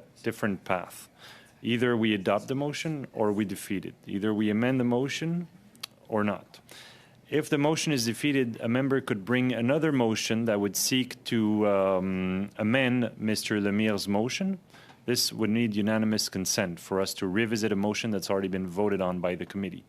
What we could also do is just adopt a motion that just adds to Mr. Lemire's motion saying, building on what the committee voted on September 26th, it is decided by the committee that we want to add, say, a couple of meetings or invite such and such witness. That's a possibility. But the way you presented your amendment, Mr. Viss, I'm afraid that's then that would be more akin to amending Mr. Lemire's motion, which we already voted on, and that would need unanimous consent, and then that takes us away from the motion we're debating right now, which is Mr. Perkins' motion. So we're back to square one, and Mr. Massé is correct. We only have 21 minutes left. And I don't see any more hands up, which would then mean that the debate collapses on the motion of Mr. Perkins, which would bring it to a vote. But then we still have some time for that 1064 meeting that was called, and there are other venues that I've just outlined for the committee, or outlined, sorry. Monsieur Viss. You're on mute. Thank you, Mr. Chair. Just to the other committee members, if we seek unanimous consent to move forward with Mr. Lemire's motion, would committee members be amenable to, by January 26, having the CEO of Rogers and the minister appear before our committee? So I'm understanding you're just asking that and that would be easier done if we were all in person today, because you're just trying to feel the temperature in the room, and it's harder when we're all on Zoom. But we can't, because you can't do that while we're debating a motion, and we're still debating Mr. Perkins' motion right now. So you can't be asking unanimous consent for that. So I don't know how you can communicate with members on that front, Mr. Viss, but that was a good try. I'll then defer to Madame Ferreri. Thanks, Mr. Chair. Yes, I was going to say the same as my colleague, Mr. Viss. I just think it would send a great message to Canadians watching if we, did our due diligence. This has come to us. Is there, can we get a temperature in the room? As you've said, I don't know how to best do that, whether there's thumbs up or what. But the reality is, and I think you can kind of do this. We need the minister, and we need the CEO here before January 26th. This is imminent, and I think it would be critical for us to agree at least on that, and then expand and meet the needs which all the colleagues across party lines have brought forth of doing a fulsome study. But right now we need the minister here as best we can before January 26th. So I don't, and Rogers obviously, but I guess other than saying, hey, do we get this? Like, can we get that? I see Tony looking. It's very hard to do this versus in Zoom, as you pointed out, Mr. Chair. So I don't see any thumbs up. So I'll leave it at that. Thank you, Madame Ferry. Mr. Perkins. Yeah, since I started this, I'll maybe provide what is probably the final comment. So here's where we're at. We've got a price increase that's happening by Rogers. We've got a price increase that's already happened by Quebecor. We've got the two other of the four major players refusing to tell the public what they're going to do about price increases this year. And so we're in a position where if I hear the government members right, the Liberal members right, they think this is an urgent thing too, except that they want it to wait till after we finish C27, which is going to be a few more months. I can understand why they want the delay of this, because obviously more study on cost of living increases for the government is not something they want to have hearings on. But that's the reality, is that these companies are ignoring what this government said about reducing prices. So I guess I would feel more comfortable, because nobody's willing to do the thumbs up, if the committee said, you know what, we can walk and chew gum at the same time. We can add on to C27 a third hour to begin a study on this when the House is back. If it's on Mr. Lemire's motion, fair enough. But waiting till C27 is over, I think is irresponsible given the cost increases of this. And so if, as MP Turnbull said, it's urgent, and MP Sorbera said it's urgent, but just not the Conservative motion, then let's get to it and add on the time. We can't get another meeting slot, but we can add on, as we did in the fall with the Green Slush Fund, and we still have to finish that. But with the Green Slush Fund, we can add on an extra hour. I'm certainly willing to spend 3 hours with the amazing members of this committee and the amazing testimony where we do the 2 hours on the remaining elements of C27 and work on this in the third hour. But I fear where we're going is that it'll wait till after, because that's what the government wants, and they will hope it goes away and other things will take over. So I am very disappointed that the government members say it's urgent, but actually don't want to study it. So I would encourage everyone, particularly those on the subcommittee, on this committee, if you believe it's so urgent, when we have the agenda committee meet, hopefully before the House resumes, I think that's what we were talking about, to talk about our agenda, that all will be unanimous in moving forward with adding a third hour to all of ours. That's presuming, of course, and maybe I'm being a little too presumptuous that my motion will fail. I hope you still have time to change your minds and see the error of your ways, and that Canadians believe that this is something that needs to be urgently questioned, that these CEOs need to be urgently questioned, and that we can find time sometime in the next 2 weeks to call the CEO of Rogers before this committee to explain why he told us prices were going down, but is doing the opposite. But apparently, it looks like my motion is going to be defeated, so we members in this committee don't feel such urgency to figure out why it is that prices are going up when the commitment is to bring them down. So I will give everyone the benefit of the doubt, and I look forward to your support in the agenda committee to adding a third hour to our hearings, starting when the House comes back and we have our normal meeting schedule. Thank you. Thank you, Mr. Perkins. And for your information, while we're all here, I am hoping that we get a steering committee done by the end of next week or early the week after that, so before our national caucuses. MP Massey, floor is yours. Yeah, no, and I thank you for that, Mr. Chair, and I thank Mr. Perkins for submitting this, because we weren't really having those discussions yet, so this kind of created that. But I do want to point out that Mr. Lemieux's motion has been on the books since September. So this is the latest round of what's taken place to Canadian consumers. So don't, like, just because it pops up when the House of Commons isn't sitting and it's a specific target on the minister, doesn't mean that we don't care about all the other things that have taken place. And there could have been action on this or several other things that have taken place, and we could have broken off meetings at any point in time. We're the authors of our own destiny here. So I would hope, and my intention is to go to the steering committee and try to find those extra resources or time to do something more substantial than just a one-hit wonder on Rogers in this moment that's going to be meaningful for Canadians, and we don't have it baked later on after C27 that we have it. But I mean, this is the reality that we're faced with right now. It's a Hail Mary pass motion during a time period right now where we have very little time to even notify the witnesses to come and guarantee that they would be on our site here, or we have to go in a circle again and come back and just look at this one kind of narrow piece of it. So I'm not hearing that there's there, and I hope that some Liberal members might chime in and say that they're committed to actually, working with the steering committee to find the resources so that this doesn't get lost again. But that's the reality, is that we could have abandoned our C27 study at any point in time. Any motion could have happened at any point in time on this or other issues. And Mr. Lemieux's motion has been on the books since September, and we have not acted on it. And we haven't acted on it for a lot of different reasons.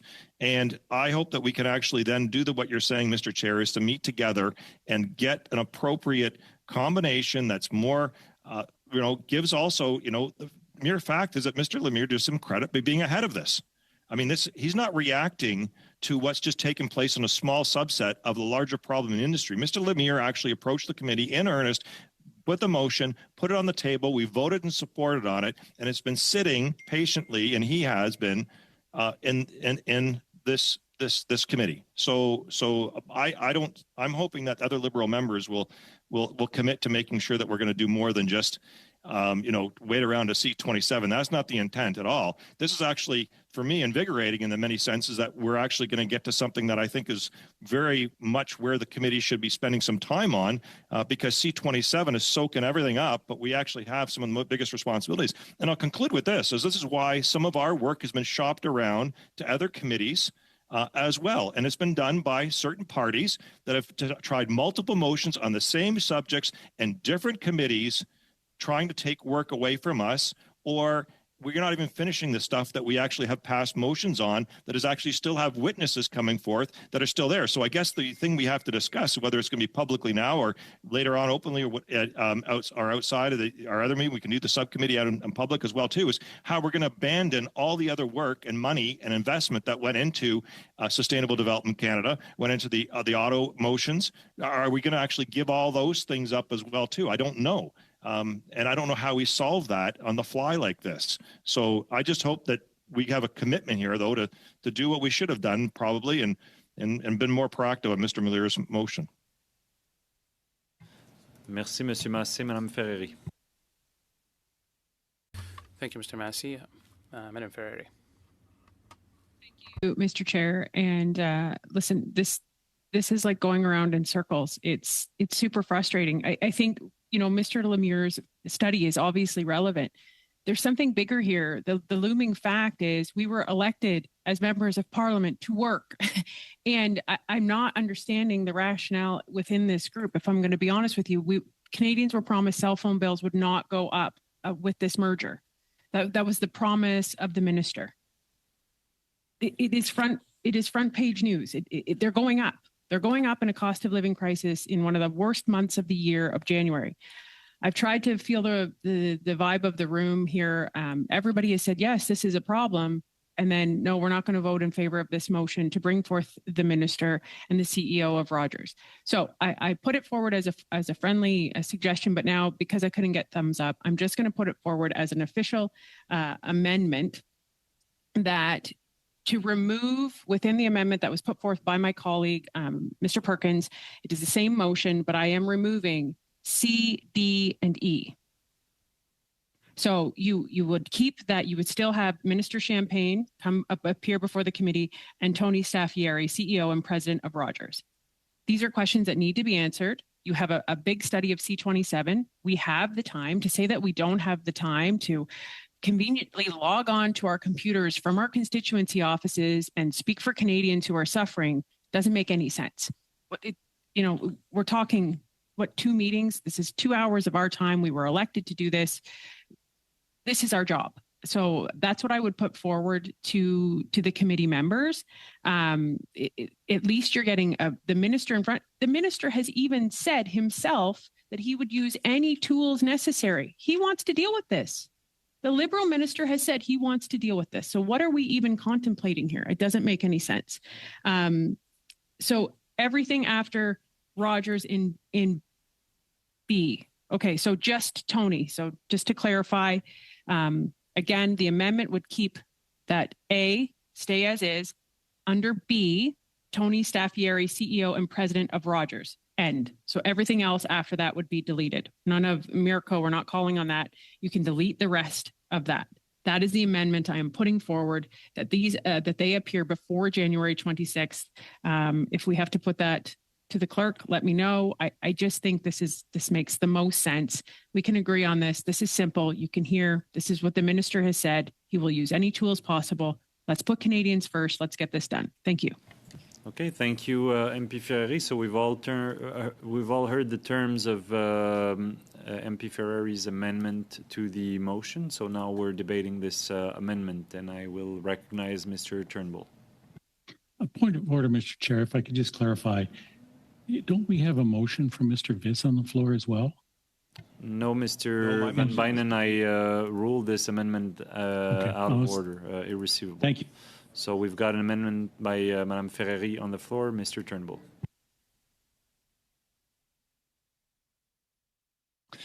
Okay, thanks. I wasn't anticipating an amendment, but I was listening intently to Ms. Ferrari's attempt to amend the motion. I mean, from my perspective, we've literally been saying we want to do a more fulsome, robust study. And what Ms. Ferrari has just suggested cuts that study down even further. It makes it more narrow rather than more robust, which is counter to, I think, where the committee conversation has been going. And so I'm not really sure why we'd be doing that, or why that would move us closer to consensus when it's really just going to make the study more narrow. I think we heard from Mr. Lemire that his motion that was adopted by the committee has been sitting there, and he's been waiting patiently. Mr. Massey has said he thinks that's a better place to start. I think I agree with that. And it ensures that we do a more robust study. I think if the subcommittee, I certainly would reassure members of this committee that if the subcommittee can meet, that I'm sure that we could take Mr. Lemire's motion and work towards a study or wording for this motion that we could achieve consensus on, that includes some of the things that were in Mr. Perkins' original motion, which we've tried to, Monsieur le Président, to suggest that there's a Mr. Chair, point of order. Thank you, Mr. Lemire.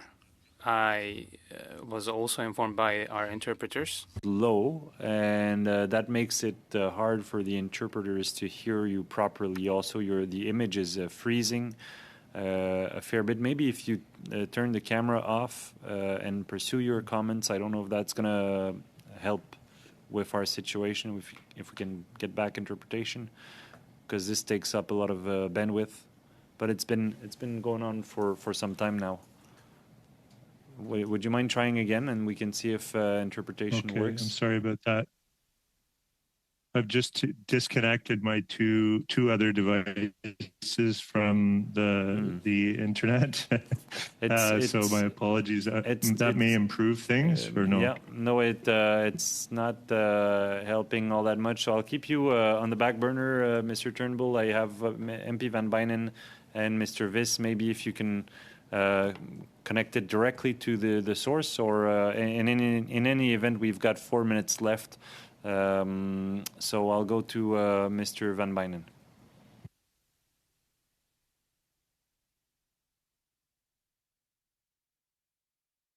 Thank you, Mr. Chair. I want to come back to the urgency that we talked about with respect to Bill C-27, and also reinforce the discussion that we've had, how important this issue is. And I think that if we all believe in the importance of making sure that the industry is held accountable and responsive, that we take the time to do this right. My father used to have a saying that was act in haste and repent at leisure.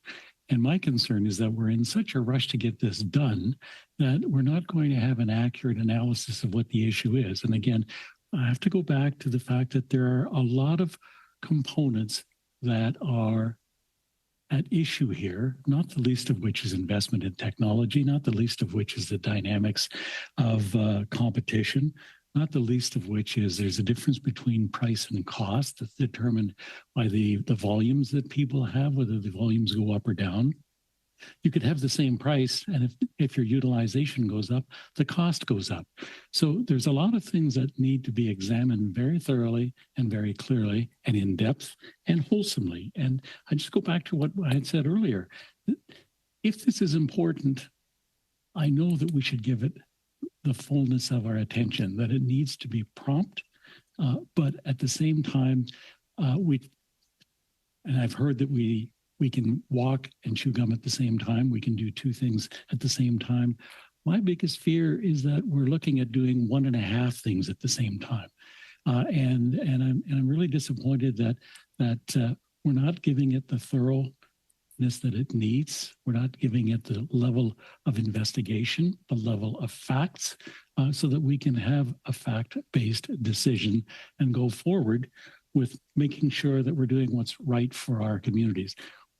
there is the authority for rollbacks on prices as well.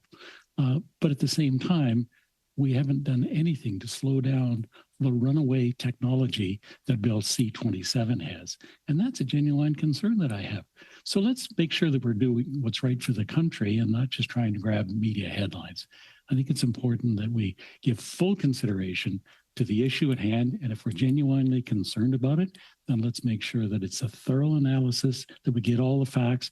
With respect to the amendment that's being proposed, I'm not sure that if we say everything after C is deleted, that includes the paragraph that talks about the progress report, which I think is essential. And that could form a part of what's being proposed by Mr. Lemire. So I think that we need to give this due consideration, thorough consideration, and we need to make sure that what we're doing is in the best interest of the country and not necessarily politically expedient. Thank you, Mr. Chair. Okay, thank you, Mr. Van Bynen. And I see that we're getting near the end, getting to the end of this 2-hour meeting. So given that we haven't reached a decision, the meeting will be suspended. And I'm hopeful that subcommittee, which will meet in the coming days, will be able to work out our differences and come back with a plan that's gonna be make good use of the resources of this committee on behalf of Canadians.